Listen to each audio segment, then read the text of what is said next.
प्रशासन वहां पे पहुंच जाए।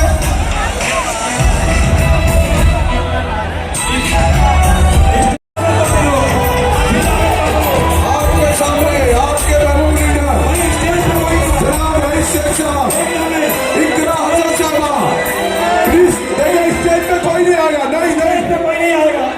आप एकदम खाली स्टेज पे कोई नहीं आ रहा भाई। नहीं एकदम स्टेज पे कोई नहीं आए भाई।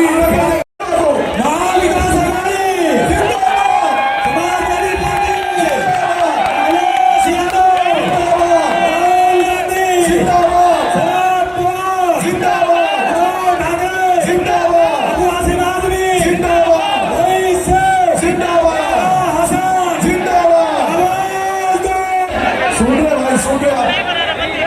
खामोश हो जाए, ऐसा लग ही नहीं रहा है कि इंदिरा हसन आई है, कोई ताली नहीं बजा रहा है।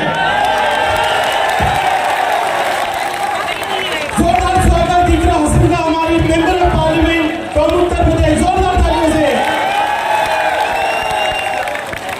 अभी एक रिक्वेस्ट है, इंदिरा मैडम का फ्लाइट है, जो लोग मेरी आवाज सुन रहे हैं उनकी गाड़ी एकदम रेडी रखिए।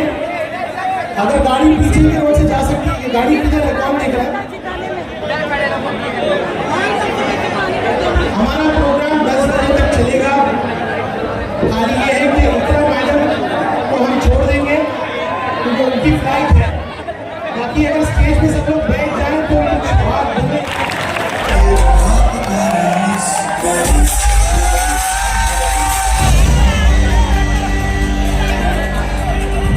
पार्टी, इंडिया गठबंधन और महाविकास आघाड़ी के सभी सम्मानित कार्यकर्ता, नेतागण और हमारे बीच में उत्तर प्रदेश से चलकर आए विधायक रफीक अंसारी साहब और जितने भी लोग, आप लोग जो यहाँ पर इतनी बड़ी तादाद में मौजूद हैं, आप सभी का मैं दिल की गहराइयों से शुक्रिया अदा करना चाहती हूँ। आज तक शायद मुझे इतनी बड़ी भीड़ कभी सुनने भी ना आई हो। आपका बहुत बहुत शुक्रिया। और मैं रईस भाई को मुबारकबाद देना चाहती हूँ क्योंकि महाराष्ट्र में बाकी जगह चुनाव चल रहा है, आपके यहाँ बस जश्न चल रहा है और चलना भी चाहिए क्योंकि आपके जो आमदार यहाँ मौजूद हैं ये ऐसे नहीं है, दमदार है और काम वाले कामदार आमदार हैं। अभी हम यहाँ से पहले भिवंडी वेस्ट में थे और वहाँ की सड़क और जो आपकी मक्खन जैसी सड़क पर हम चलकर बहुत फर्क है। आपका जो स्कूल मैंने देखा अभी, मुझे पूरे विश्वास के साथ ये बात कह सकती हूँ कि दिल्ली की सरकार वाले अपने स्कूल की बहुत तारीफ करते हैं, लेकिन स्कूल नहीं देखा शायद आज। यहाँ के क्षेत्र में इतना अच्छा काम हो रहा है, इतना विकास हो रहा है और बदले में आप लोगों ने जो प्यार यहाँ पर जमा होकर हमारे प्रत्याशी, हमारे बड़े भाई, आपके आमदार रईस भाई को जो दिखाया है, उससे आज सारे प्रत्याशियों की नींद उड़ जाएगी। बिल्कुल बहुत कम ऐसे लोग होते हैं जो अपने काम के दम पर वोट मांगते हैं थोड़ा पीछे और हमारे साथ जो खड़े हैं वो सिर्फ और सिर्फ अपने काम के दम पर आपके बीच में है। मेरी आपसे यही गुजारिश है कि आप लोग, अगर हम काम के नाम पर वोट नहीं देंगे तो ऐसे लोग आने बंद हो जाएंगे हमारे बीच में जो इतनी शिद्दत, इतनी ईमानदारी, इतनी मेहनत के साथ काम करते हैं।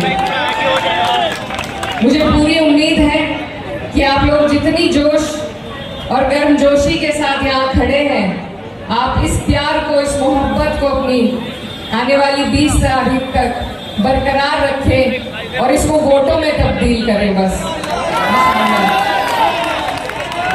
हमें सरकार भी बनानी है अपनी और यहाँ पर आप रईस भाई को जिताएंगे तो इंशाल्लाह महाविकास आघाड़ी की सरकार भी बनेगी।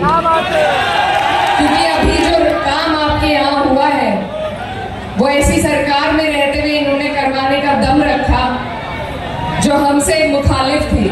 लेकिन आप ये सोचिए जरा कि अगर सरकार भी अपनी होगी, आमदार भी अपना होगा और ऐसा आमदार होगा, तो आपके यहाँ पर अगली बार जब हम लोग इंशाल्लाह आएंगे तो पूरा रूप हमें बदला हुआ और ज्यादा दिखेगा। आपके चुनाव पर पूरे देश की नजर है। ये चुनाव बहुत जरूरी है।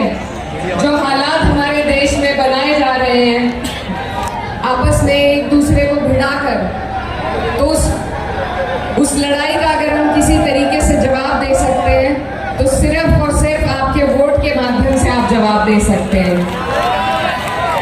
आप लोग सिर्फ अपनी लड़ाई नहीं लड़ रहे, आप हर उस व्यक्ति की जो इस मुल्क में परेशान है इस सरकार से, उसकी लड़ाई लड़ रहे हैं, क्योंकि आपके पास ये मौका अभी है कि आप मुंह तोड़ जवाब भाजपा की सरकार को दें।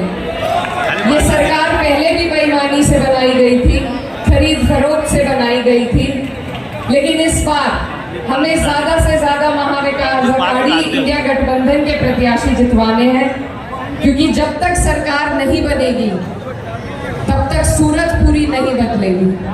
तो आप लोग यहाँ मुझे बिल्कुल तैयार नजर आ रहे हैं, और छतों पे जितने भी लोग खड़े हैं, मेरी माएं बहनें खास तौर पर, आप सबका भी मैं दिल से शुक्रिया अदा करना चाहती हूँ कि आप लोग इतना सपोर्ट यहाँ पर हमें कर रहे हैं। जो लोग ये पूछते हैं कि समाजवादी महाराष्ट्र में चुनाव क्यों लड़ रही है, आज उन्हें यहाँ आकर आपकी भीड़ को देखना चाहिए, और हम कहेंगे कि हम इसलिए चुनाव लड़ रहे हैं। इस भीड़ का, इस काम का, इस प्यार का पूरा श्रेय हमारे भाई, हमारे आमदार रईस भाई को जाता है। और आप लोग, मैं आपके बीच में अपने नेता माननीय अखिलेश यादव जी के एक पैगाम को लेकर आई हूँ। उन्होंने रईस भाई को पहले चुनाव सबसे पहले लड़ाकर आपको सौंपा था, और मैं कहती हूँ कि आप लोग बहुत खुशकिस्मत हैं कि इतना काम करने वाले, इतने ईमानदार और इतने जुझारू आपको आमदार मिले हैं। आगे भी आपको अखिलेश यादव जी के और हमारे यहाँ के कायद अबू आसिम साहब और रईस भाई, ऐसे लोगों को हमें मजबूती देनी है जो हमारे लिए लड़ते हैं, हमारी लड़ाई लड़ने का, हमारी आवाज उठाने का काम करते हैं। तो मेरी आप सबसे गुजारिश है कि आप लोग तैयार हैं और तैयार रहिए, और ये जो जश्न है ये भी हम इंशाल्लाह, आप जिताइए, इन्हें इकट्ठे ही मनाएंगे यहाँ से। तो बस मैं माजरत चाहती हूँ, आज थोड़ी जल्दी है जाने की, लेकिन इतनी खुशी मुझे कहीं जाकर नहीं हुई जितनी मुझे आज आपके बीच में आकर हुई। और मैं ये कहना चाहती हूँ कि आप लोग जो लड़ाई लड़ रहे हैं, अगर कोई भी समाजवादी पार्टी, अखिलेश यादव, अबू आसिम आजमी, रईस हसन, आप लोग जो लड़ाई लड़ रहे हैं वो सिर्फ महाराष्ट्र की, आपके भिवंडी की नहीं है, ये आप हम सब की लड़ाई लड़ रहे हैं। हम सब की तरफ से आपको जवाब देना है। हमें जिस तरीके से परेशान किया जा रहा है उसका जवाब आपको इस वोट के माध्यम से देना है। भाईचारा हमारा एजेंडा काम का है और भाईचारे का है। ये जो नफरत के बीज रोज बोए जाते हैं, इनको जवाब हमें प्यार से और मोहब्बत के जरिए अपना वोट डालकर ही देना है। जैसा रईस भाई कह रहे थे कि एक समाज से कभी कोई चुनाव नहीं जीता जा सकता। हर जनप्रतिनिधि का फर्ज है कि वो अपने समाज को बटोर के समेट के चले, और वो हमारे आमदार यहाँ पर करके भी दिखाते हैं। और मैं आपको कहना चाहती हूँ कि हमारे मुल्क में अमन पसंद लोग ज्यादा हैं। ये जो नफरत फैलाने वाले ये बहुत कम है। हमें उन अमन पसंद लोगों को जोड़ना है, और जोड़ करके हमें इस नापाक तानाशाह सरकार को जवाब देना है। और जाते जाते बस इतना ही कहना चाहती हूँ कि बहरहाल हमको मक्तल से गुजरना होगा, बहरहाल हमको मक्तल से गुजरना होगा। हम बच भी गए तो किसी और को लड़ना होगा।